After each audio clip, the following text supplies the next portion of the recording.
अस्सलाम वालेकुम फ्रेंड्स, क्या हाल है। मैं आपको अब एक कुरान की आयत पढ़कर सुनाता हूँ जिसमें जो कि एक ज़बान से रिलेटेड है। ठीक है, तो ये अल्लाह फरमाते हैं, इसको अमानतदार फरिश्ता लेकर उतरा, यानी जिब्रील अलैहिस्सलाम। उसने तुम्हारे दिल में उतारा है ताकि लोगों को नसीहत करते रहें, और उतारा भी साफ़ अरबी ज़बान में। गौर करना इस पे।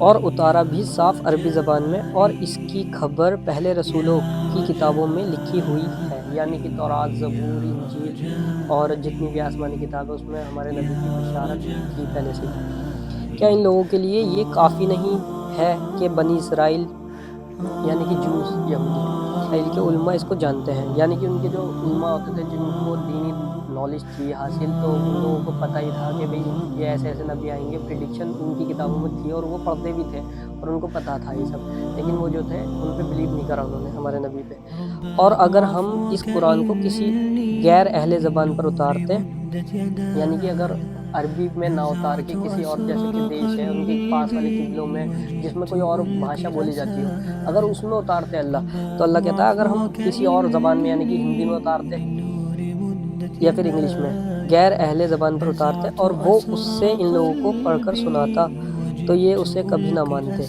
यानी कि अगर हमारे नबी दूसरी ज़बान को पढ़कर इनको समझाते तो ये कभी सुनते ही नहीं, ना कभी मानते।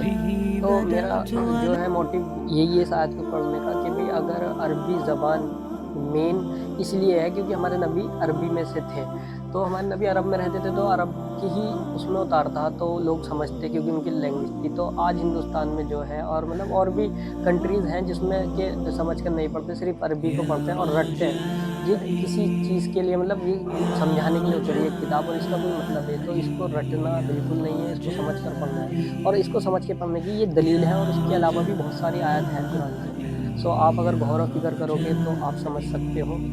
बाकी हम दुआ यही करेंगे अल्लाह सबको हिदायत दे। बाकी जो है मेन अरबी ज़बान में पढ़ने का कोई मैटर ही नहीं है, क्योंकि अगर जिसको आती है अरबी और मतलब वो समझ सकता है अरबी तो फिर वो डायरेक्ट अरबी कुरान पढ़ सकता है। बाकी हम लोगों को नहीं आती, हमें इंग्लिश आती है तो हम इंग्लिश में पढ़ सकते हैं, ट्रांसलेशन हुआ हुआ है सब किताबों का।